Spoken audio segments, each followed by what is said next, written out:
লক্ষ্যটা তো থাকতে হবে। এবং একটি জিনিস কিন্তু আমার আজকে ভালো লেগেছে, যে প্রধানমন্ত্রী খুব পুলকিত হয়ে বলতে পারতেন যে আমরা মধ্যমায়ের দেশে পৌঁছে গেছি আজকের এই সংবাদের পর, কিন্তু সেটা না বলে উনি বলেছেন আরেকটা টার্গেট দিয়েছেন।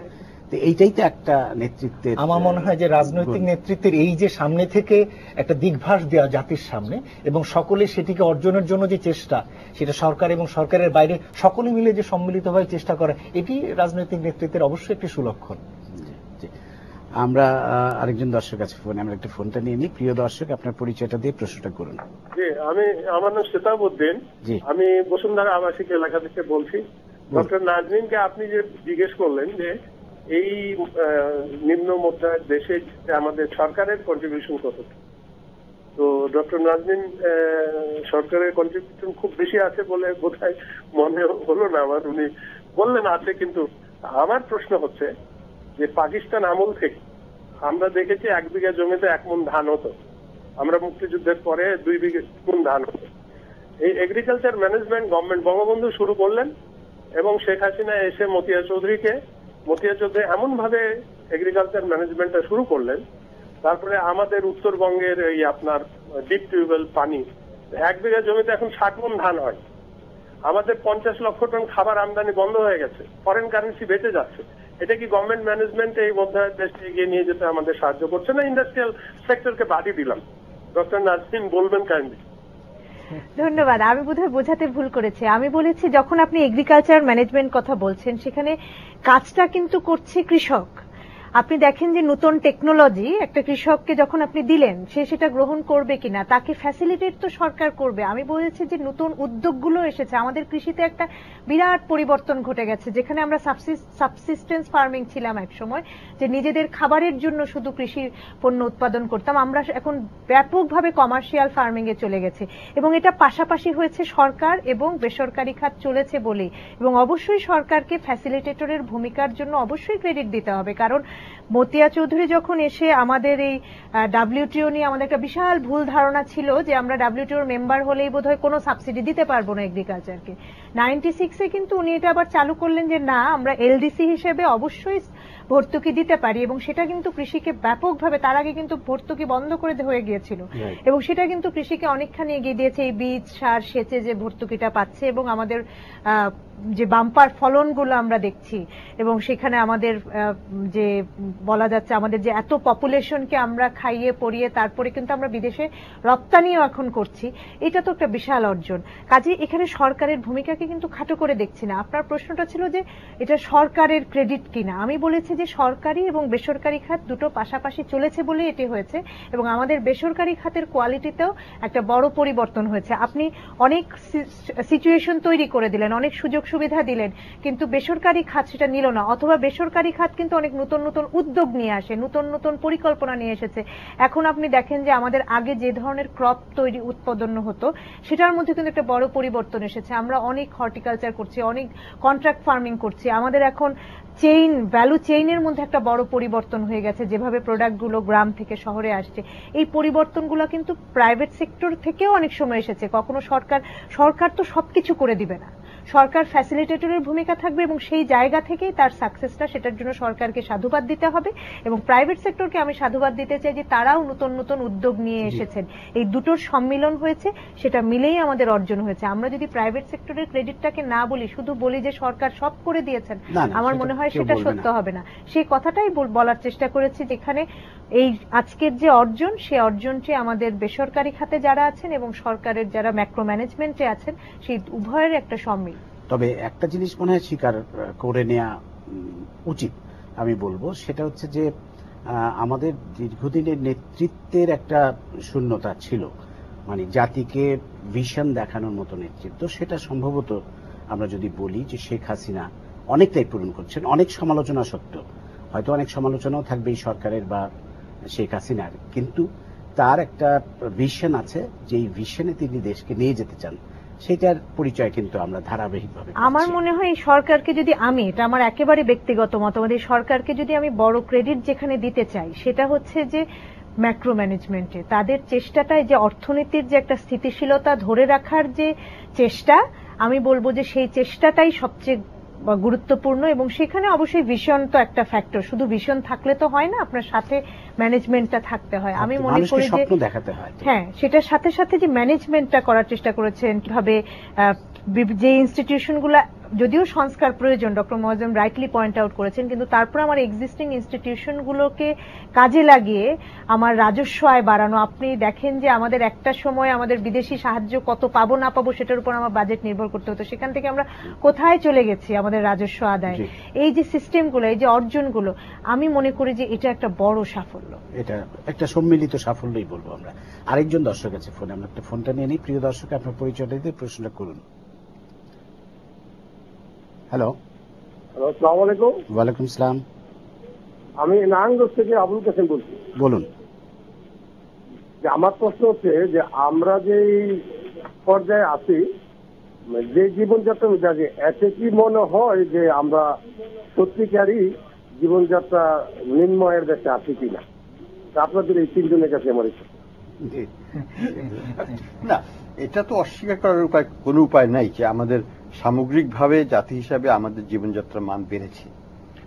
আমরা আগে যে গ্রামে গেলে যেভাবে দেখতাম লোকজনের কাপড়, তারপরে তাদের স্যান্ডেল জুতো থাকতো না, সেগুলো কিন্তু এখন আর নাই। তার স্বাস্থ্য তাদের ভালো। মঙ্গাটা, আরবানটাকে আমি বাদই দিলাম, কারণ আমাদের তো ফোকাসটা হচ্ছে যে ওইখানেই দরিদ্র বেশি, যদি এখন আরবানেই দারিদ্র বেশি হয়ে যাচ্ছে কিছু কিছু পকেটসে। তো সামগ্রিকভাবে আমাদের অর্জন হয়েছে, এটা অস্বীকার করার কোনো উপায় নেই। এবং তবে আরেকটা জিনিস আমি এটাও বলবো যে সবসময় নিজ দর্পণে নিজেকে দেখানো ঠিক নয়, অন্যের দর্পণে আবার নিজেকে দেখতে দেখা যায় আমাদের চেয়ে কিন্তু অন্যরা অনেক ভালো করেছে, সেটা ভুলে গেলে হবে না। ভিয়েতনাম কোথা থেকে কোথায় চলে আসলো, কোরিয়া এবং বাংলাদেশ একই কাতারে ছিল 1950-এর দশকে, এখন কোরিয়া কোথায়, আমরা কোথায়। তো এই জিনিসগুলোকে তো আমাদের রিফ্লেক্ট করতে হবে যে আমি যদি আত্মসন্তুষ্টতে ভুগি যে আমি ছিলাম নেংটি পড়া, আমি এখন ফতুয়া পড়ছি এবং প্যান্ট পড়ছি, it's a visible positive change, no question. কিন্তু অন্যরা তো আবার মার্সিডিজ গাড়ি চালাচ্ছে সাথে, আমি কেন সেটা পারবো না? আমরা তো একই কাতারে ছিলাম, তারাও লাঙ্গল চষতো, আমিও লাঙ্গল চষতাম একইভাবে গরু দিয়ে। তো এই জিনিসটা থেকে তারা ওখানে যেতে পেরেছে, আমরাও পারবো, কিন্তু সেই চেষ্টাটা নিতে হবে। আমি একটু যেটা বলতে চাই এই কনটেক্সটেই, যে আমাদের পরবর্তী ধাপে যেতে হলে সেকেন্ড জেনারেশন রিফর্ম দরকার হবে। যে প্রথম জেনারেশন রিফর্ম যেগুলো খুব সিম্পল রিফর্ম, যেমন অনেকেই অনেক ক্রেডিট দেন সরকারকে, কিন্তু আমি বলবো যে সরকারের বেস্ট থিং হচ্ছে বিএডিসি কে কমিয়ে দেওয়া, ডাউন সাইজ করে দেওয়া। বিএডিসি ইউজ টু কন্ট্রোল পাওয়ার পাম্পের কি সাইজ হবে, কোন মাপ পাম্পে কোন ব্র্যান্ড আনতে হবে, এই রুলগুলো যখন তুলে দেওয়া হলো দেখা গেল সবাই পাওয়ার পাম্প কিনে ফেললো। বিএডিসি যতদিন পর্যন্ত কন্ট্রোল করতো পাওয়ার পাম্প কি হবে কি, বাংলাদেশের বিএডিসি একমাত্র ইম্পোর্ট করতো এবং সেই কয়েকটা সৌভাগ্যবান ব্যক্তি সেটা পেত, এবং এই যে বিপ্লবটা সেটা হতে পারতো না। বিপ্লব হওয়ার জন্য আমাদের সংস্কার প্রয়োজন, সংস্কারের মেন্টালিটি সরকারকে রাখতে হবে, এবং সরকারকে আরো চিন্তা করতে হবে আগামী দিনের সংস্কার আরো অনেক ডিফিকাল্ট সংস্কার। কিরকম আমি বলি, যেমন আমাদের এনভায়রনমেন্টাল ইস্যু নিয়ে চিন্তা করতে হবে, আমরা নদীগুলোকে কি ধ্বংস করে ফেলেছি, এগুলোকে চিন্তা করতে হবে। এগুলো costly, at the same time socially must do, এবং গভর্নমেন্টকে এখানে অ্যাক্টিভ রোল প্লে করতে হবে। তা না হলে কিন্তু আমরা হতে পারবো না। চায়নাকে দেখুন, চায়নাতে কি হচ্ছে, এখন করাপশনের এগেনস্টে রীতিমতো জিহাদ ঘোষণা করা হয়েছে, তারা পলিট ব্যুরোর মেম্বারকে ধরে নিয়ে সারা যাবজ্জীবন কারাদণ্ড দিয়ে দিচ্ছে। এই যে ড্রাইভ এগেনস্ট করাপশন, এটাকে যাই আমরা বলি না কেন, এটা দরকার আছে, নজর দিতে হবে। আমরা যদি চোখ বন্ধ করে থাকি এবং মনে করি যে এটা আমার আশেপাশের লোকেরা করছে, যাকেই ধরবো সে কিন্তু আমার লোক, এই দৃষ্টিকোণ থেকে দেখলে তো হবে না। আমার লোককেই তো আমাকে শাস্তি দিতে হবে প্রয়োজন মোতাবেক, যদি দেশের স্বার্থে, সেগুলোকে চিন্তা করতে হবে। কাজে গুড গভর্নেন্স এমনি আসবে না, এখানে স্ট্রং পলিটিক্যাল কমিটমেন্ট লাগবে। ইকোনমিক গভর্নেন্স ইমপ্রুভ করতে হলে আজকে যে ব্যাংকের যে দশাটা, সেই দশা থেকে আমাদের যদি বের না হয়ে আসতে পারি, তাহলে তো আমাদের ফাইন্যান্সিয়াল সেক্টর ইমপ্রুভ করবে না। তাহলে আমরা কিভাবে বিনিয়োগ কার্যক্রম বাড়াবো, কিভাবে আমরা ওই উচ্চ মধ্যম আয়ের দেশে যাব, এই জিনিসগুলো নিয়ে গভীর চিন্তার প্রয়োজন আছে।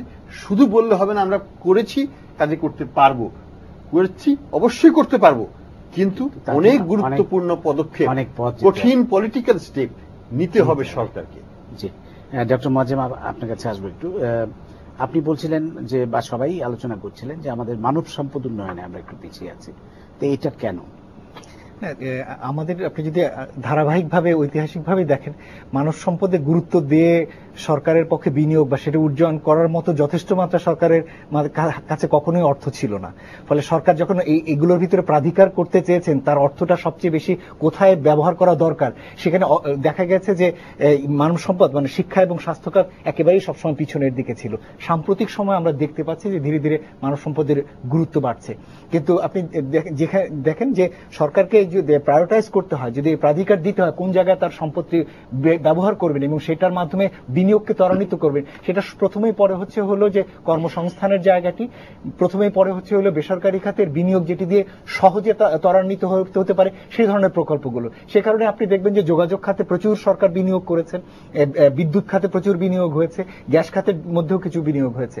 কিন্তু কিছু দীর্ঘমেয়াদী যে বিনিয়োগগুলো, যেটির মাধ্যমে কিনা গুণগত মানের পরিবর্তন হওয়া সম্ভব প্রবৃদ্ধিতে, সেই বিবেচনাটি নেয়ার মতো পরিস্থিতি এতদিন সরকারের ছিল না।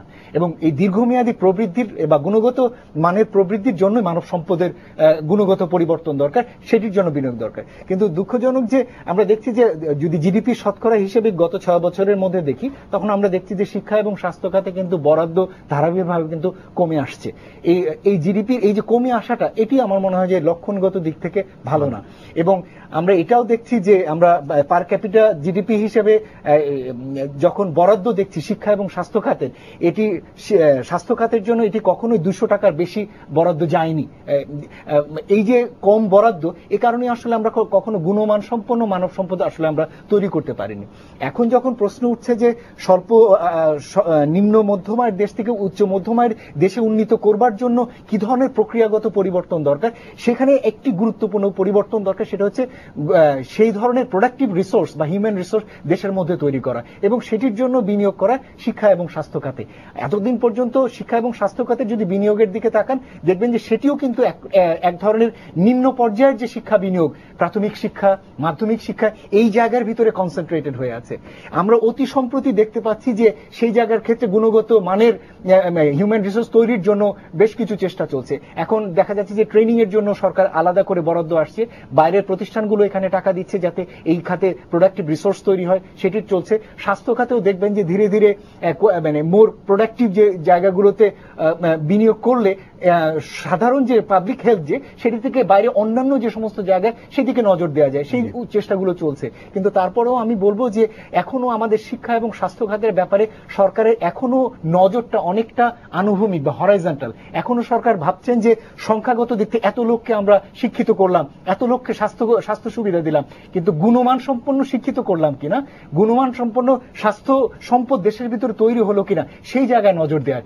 এই গুণগত ভাবে পরিবর্তন আনার জন্য যে ধরনের প্রকল্প সরকারের দিক থেকে নেওয়া দরকার, বেসরকারি খাতে সেই জায়গায় যে সমন্বয় দরকার, সেই জায়গায় কিন্তু এখনো পর্যাপ্ত নজর দেওয়া যায়নি।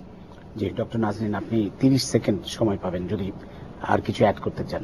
এটাই বলতে যাচ্ছে যে আমাদের স্বাস্থ্য খাতের যে ইন্ডিকেটরে আমাদের মনোযোগ দিতে হবে আমরা যদি উন্নয়নশীল দেশে যেতে চাই, সেটা হচ্ছে আমাদের অপুষ্টিজনিত যে সমস্যা আছে সেখানে। সেটা কিন্তু শুধু বড় বড় স্বাস্থ্য কেন্দ্র করলে হবে না, ইনফ্রাস্ট্রাকচার বিল্ডিং দিয়ে এই সেবা হবে না, এটা কিন্তু মানুষের কাছে যেতে হবে এবং তার কিন্তু সেটা ভীষণভাবে খাদ্য নিরাপত্তার সাথে জড়িত। খাদ্য উৎপাদন যতই হোক না কেন, খাদ্য যদি আয় বৈষম্য না কমে, তাহলে কিন্তু দরিদ্র মানুষ যারা আসলে এই স্বাস্থ্য এবং মানব সম্পদের যে উন্নয়নের যে ঝুঁকির মধ্যে আছে, তাদের কাছে যদি না পৌঁছতে পারি, তাহলে কিন্তু আমরা এই নিম্ন মধ্য আয়ের দেশের যে ট্র্যাপে সেখানে হয়তো পড়ে থাকতে হতে পারে।